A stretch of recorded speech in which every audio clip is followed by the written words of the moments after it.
ಮನೆ ಬಾಡಿಗೆ ಕಟ್ಟೋಕೆ ದುಡ್ಡಿಲ್ಲ ಅಂತ ಈ ಗಂಡ ಹೆಂಡತಿ ಎಂತ ಹೊಲ್ಸ್ ಕೆಲಸ ಮಾಡ್ತಾರೆ ಅಂತ ಈ ವಿಡಿಯೋದಲ್ಲಿ ನಾವು ತೋರಿಸ್ಕೊಡ್ತೀವಿ.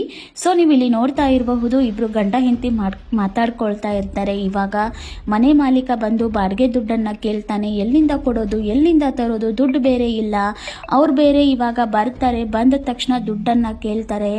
ಏನ್ ಮಾಡೋದು ಅಂತ ಇಬ್ರು ಪ್ಲಾನ್ ಮಾಡ್ತಾರೆ. ಏನು ಪ್ಲ್ಯಾನ್ ಮಾಡ್ತಾರೆ ಅಂತೆ, ಇಲ್ಲಿ ಬೈಕ್ ಕಾಣಿಸ್ತಾ ಇದೆ ಅಲ್ವಾ, ಅಲ್ಲಿ ನಾನು ಬಚ್ಚಿಟ್ಕೊಳ್ತೀನಿ. ಸೊ ಮನೆ ಮಾಲೀಕ ಬಂದ ತಕ್ಷಣ ದುಡ್ಡು ಕೊಡ್ತೀನಿ, ಕೊಡಲ್ಲ ಅಲ್ಲ, ಬನ್ನಿ ಒಳಗಡೆ ಕೂತ್ಕೊಂಡು ನೀರು ಕುಡೀರಿ ಅಂತ ಕರ್ಕೊಂಡು ಹೋಗು ಒಳಗಡೆ. ಆಮೇಲೆ ನಾನು ಏನು ಮಾಡಬೇಕು ಅಂತ ಎಲ್ಲ ಪ್ಲ್ಯಾನ್ ಮಾಡ್ತೀನಿ ಅಂತ ಹೇಳಿಬಿಟ್ಟು ಗಂಡ ಹೇಳ್ತಾನೆ. ಸರಿ ಅಂತ ಇವಳು ಒಳಗಡೆ ಹೋಗ್ತಾಳೆ. ಅವನು ನೋಡ್ರಿ ಅಲ್ಲಿ ಬೈಕ್ ಪಕ್ಕ ಬಚ್ಚಿಟ್ಕೊಂಡಿರ್ತಾನೆ. ಸೊ ಅವನನ್ನು ಯಾರಿಗೂ ಕಾಣಿಸ್ಬಾರ್ದು ಅಂತ ಹೇಳಿಬಿಟ್ಟು ಒಂದು ಬೆಡ್ ಸೀಟನ್ನು ಹೊಚ್ತಾಳೆ. ಸೊ ಎಂಥ ಕೆಲಸ ನೋಡಿ ಇದು. ದುಡ್ಡಿಲ್ಲ ಅಂದರೆ ಒಂದು 2-3 ದಿನ ಅನ್ನ ಆಗಲ್ಲ ಅಂತ ಹೇಳ್ಕೋಬಹುದಿತ್ತು. ಬಟ್ ಮನೆ ಮಾಲೀಕನ ಮೇಲೆ ಈ ರೀತಿ ಅಪವಾದ ಹೊರಿಸ್ತಾರೆ ಅಂದರೆ ನಂಬಕ್ಕೆ ಆಗ್ತಿಲ್ಲ. ಇವಾಗ ಮನೆಗಳನ್ನು ಬಾಡಿಗೆ ಕೊಡೋಕ್ಕೂ ಭಯ ಆಗ್ತಿದೆ ಅಲ್ವಾ. ಸೊ ನೋಡಿ, ಇವರು ಮನೆ ಮಾಲೀಕ ಆಗಿರ್ತಾರೆ. ಎಷ್ಟು ತಿಂಗಳದ್ದು ನೀವು ಬಾಡಿಗೆ ಕೊಟ್ಟಿಲ್ಲ ಅಂತ ಲೆಕ್ಕ ಮಾಡ್ಕೊಳ್ತಾ ಇರ್ತಾರೆ. ಬಾಗ್ಲನ್ನು ತಟ್ತಾ ಇರ್ತಾರೆ. ಸೊ ಅವಳು ತೆಗಿತಾ ಇರಲ್ಲ, ಆದ್ರೂ ಬರ್ತಾಳೆ. ಇವಾಗ ಬಾಗ್ಲು ತೆಗಿತಾಳೆ.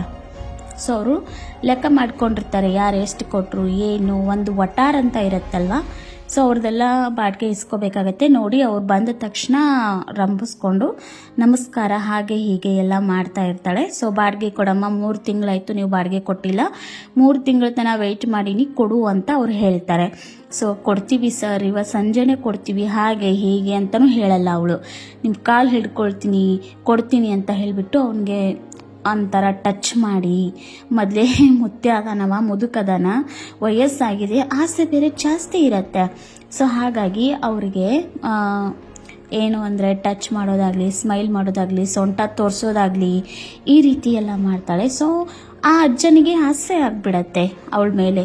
ನೋಡ್ತಿರಬಹುದು ನೀವು ಯಾವ ರೀತಿ ಅವಳು ವರ್ತನೆ ಮಾಡ್ತಾ ಇದ್ದಾಳೆ ಅಂತ. ಸೊ ನೋಡಿ, ಬನ್ನಿ ಒಳಗಡೆ ಟೀ ಕುಡಿದು ಹೋಗುವಂತ್ರಿ ಬನ್ನಿ ಅಂತ ಹೇಳಿಬಿಟ್ಟು ಒಳಗಡೆ ಕರ್ಕೊಂಡು ಹೋಗಲಿಕ್ಕೆ ಪ್ರಯತ್ನ ಪಡ್ತಾ ಇರ್ತಾಳೆ. ಸೊ ನೀವು ನೋಡ್ತಿರಬಹುದು, ಅವಳು ಸೊಂಟ ತೋರಿಸೋದು, ಕೈ ಮುಟ್ಟೋದು, ಮೈ ಮುಟ್ಟೋದು ಈ ರೀತಿ ಎಲ್ಲ ಮಾಡ್ತಾ ಇರ್ತಾಳೆ. ಆತನಿಗೆ ಆಸೆ ಆಗಿಬಿಡತ್ತೆ, ಆ ಹೆಣ್ಣಿನ ಮೇಲೆ ಆಸೆ ಆಗಿಬಿಡುತ್ತೆ. ಬನ್ನಿ ಒಳಗಡೆ ಕೂತ್ಕೊಂಡು ಮಾತಾಡೋಣ ಅಂತ ಹೇಳಿಬಿಟ್ಟು ಒಳಗಡೆ ಕರ್ಕೊಂಡು ಬಾಗಿಲು ಹಾಕೊಂಡು ಬಿಡ್ತಾಳೆ.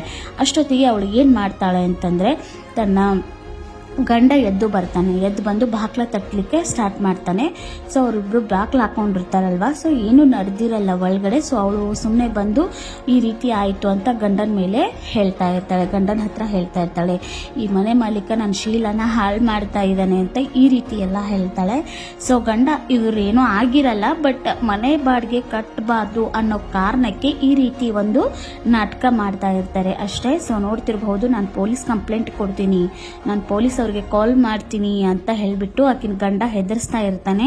ಸೊ ಇವನ್ನ ಬಿಡಬೇಡಿ ಅಂತ ಅವಳು ಕೂಡ ಹೇಳ್ತಾ ಇರ್ತಾಳೆ. ಸೊ ಇವರು ರಿಕ್ವೆಸ್ಟ್ ಮಾಡ್ಕೊಳ್ತಾ ಇರ್ತಾರೆ ಮನೆ ಮಾಲೀಕ ಅವರು, ಇಲ್ಲಪ್ಪ ತಪ್ಪಾಯಿತು, ನಾನೇನು ಮಾಡೇ ಇಲ್ಲ, ಎಲ್ಲ ಅವಳೇ ಕೆದ್ರಕೊಂಡು ಬಂದಿದ್ದು, ನಾನು ಒಳಗಡೆನೂ ಹೋಗ್ತಾ ಇರಲಿಲ್ಲ, ಅವರೇ ನನ್ನ ಒಳಗಡೆ ಕರ್ಕೊಂಡು ಹೋಗಿದ್ದು, ಯಾಕೆ ನನ್ನ ಮಾತನ್ನು ನಂಬ್ತಾ ಇಲ್ಲ, ನನ್ನ ಮಾನ ಮರ್ಯಾದೆ ಹೋಗುತ್ತೆ, ಪ್ಲೀಸ್ ಏನೂ ಮಾಡಲಿಕ್ಕೆ ಹೋಗಬೇಡ, ನಿನ್ಗೆ ಬೇಕಂದ್ರೆ ನಿನ್ನ ಬಾಡಿಗೆನೂ ಬೇಡ ಅನ್ನೋ ಲೆವೆಲ್ಗೆ ಅವ್ರು ಮಾಡಿಬಿಡ್ತಾರೆ. ಈ ರೀತಿ ಮಾಡಿಬಿಟ್ಟು ಅವನ ಬಾಡಿಗೆನೂ ಬೇಡ, ಆಮೇಲೆ ಇನ್ನಷ್ಟು ದುಡ್ಡು ಇಸ್ಕೊಳ್ತಾರೆ. ಈ ರೀತಿ ಎಲ್ಲ ಪ್ಲಾನ್ ಮಾಡ್ತಾರೆ ನೋಡಿ. ಅವ್ರು ಕೇಳಿದಷ್ಟು ದುಡ್ಡು ಕೊಡ್ತಾರೆ, ಆಮೇಲೆ ಮನೆ ಬಾಡಿಗೆನೂ ಇಸ್ಕೊಳ್ಳಲ್ಲ. ಈ ರೀತಿ ಎಲ್ಲ ಪ್ಲಾನ್ ಮಾಡ್ತಾ ಇರ್ತಾರೆ. ಮನೆ ಬಾಡಿಗೆ ಕೊಡೋಕೆ ಭಯ ಆಗ್ತಾ ಇದೆ ಇವಾಗ. ಈ ರೀತಿ ಎಲ್ಲ ಮಾಡಿದರೆ ಯಾರು ಬಾಡಿಗೆ ಕೊಡ್ತಾರೆ, ಯಾರಿದು ಮಾಡ್ತಾರೆ ಅಲ್ವಾ. ಸೊ ನೀವು ನೋಡ್ತಿರ್ಬಹುದು, ಇಷ್ಟು ದುಡ್ಡು ಸಾಕಾಗಲ್ಲ, ನನಗೆ ಇನ್ನೂ ಬೇಕು ಅಂತಲೇ ಹೇಳ್ತಾ ಇದ್ದಾನೆ. ತಾತ ಅವ್ರ ಹತ್ರ ಎಷ್ಟು ದುಡ್ಡಿದೆ ಅಷ್ಟು ದುಡ್ಡನ್ನು ಕೊಟ್ಟಿರ್ತಾನೆ. ಬಟ್ ಆ ತಾತ ಇವರು ನನಗಷ್ಟು ಸಾಕಾಗಲ್ಲ, ನನಗೆ ಜಾಸ್ತಿ ಬೇಕು, ನನಗಷ್ಟು ಸಾಕಾಗಂಗಿಲ್ಲ, ನಾನು ಫೋನ್ ಮಾಡ್ತೀನಿ, ನೀವು ಮಾಡಿ ತಾತನ ಬಿಡಬೇಡಿ ಅಂತ ಅವಳು ಹೇಳ್ತಾ ಇರ್ತಾಳೆ. ಸೊ ನೀವು ನೋಡ್ತಿರಬಹುದು, ಕೈಲಿರೋ ಬಂಗಾರ, ಅವ್ರ ಕೈಲಿ ತುಂಬ ಬಂಗಾರ ಇರ್ತದೆ, ತುಂಬ ರಿಚ್ ಇರ್ತಾರೆ. ಸೊ ಹಾಗಾಗಿ ಅವ್ರ ಕೈಲಿರುವಂತಹ ಚಿನ್ನವನ್ನು, ಕೊರಳಲ್ಲಿರುವಂತಹ ಚಿನ್ನವನ್ನು, ದುಡ್ಡನ್ನು ಎಲ್ಲವನ್ನ ಇಸ್ಕೊಳ್ತಾರೆ. ಆ ತಾತನಿಗೆ ಅವಾಗಾದರೂ ಅರ್ಥ ಆಗಬೇಕಾಗಿತ್ತು. ನೋಡಿ, ಬ್ಯಾಗಲ್ಲಿರೋ ದುಡ್ಡು, ಚಿನ್ನ ಎಲ್ಲವನ್ನ ಇಸ್ಕೊಂಡು, ಆಮೇಲೆ ನಾನು ಫೋನ್ ಮಾಡಲ್ಲ, ಇನ್ನೊಂದ್ಸಲ ಬಾಡಿಗೆ ಕೇಳಕ್ಕೆ ಬಂದ್ರೆ ನಾನು ಪೊಲೀಸ್ ಸ್ಟೇಷನ್ಗೆ ಹೋಗ್ತೀನಿ ಅಂತ ಈ ರೀತಿ ಎಲ್ಲ ಬೆದರಿಕೆ ಹಾಕ್ತಾರೆ. ಸೊ ನೋಡ್ರಿ, ಅವಳ ಹೆಂಡತಿ ಕೈಲಿರೋ ಉಂಗುರ ಕೂಡ ಬಿಡ್ತಾ ಇಲ್ಲ. ಈ ರೀತಿ ದೊಡ್ಡ ದೊಡ್ಡ ಸಿಟಿಗಳಲ್ಲಿ ಆಗಬಹುದು, ಹಳ್ಳಿಗಳಲ್ಲಿ ಈ ರೀತಿ ಎಲ್ಲ ಆಗೋದಿಲ್ಲ. ದೊಡ್ಡ ದೊಡ್ಡ ಸಿಟಿಗಳಲ್ಲಿ ಇದೇ ರೀತಿ ಆಗ್ತಾ ಇರತ್ತೆ. ಸೊ ಅಕ್ಕಪಕ್ಕ ನೀವೇನಾದರೂ ಬಾಡಿಗೆ ಕೊಡ್ತಿದ್ರೆ ಈ ರೀತಿ ಎಲ್ಲ ಸ್ವಲ್ಪ ಹುಷಾರಾಗಿರಿ ಅಂತ ಈ ವಿಡಿಯೋದಲ್ಲಿ ಒಂದು ಸಂದೇಶನ ನಿಮಗೆ ತೋರಿಸ್ತಾ ಇದ್ದೀವಿ. ಸೊ ಈ ಮಾಹಿತಿ ಏನಾದರೂ ನಿಮ್ಗೆ ಇಷ್ಟ ಆದರೆ ಲೈಕ್ ಮಾಡಿ, ಶೇರ್ ಮಾಡಿ, ಹಾಗೆ ಈ ನಮ್ಮ ಪೇಜ್ನ ಫಾಲೋ ಮಾಡಿ. Thank you.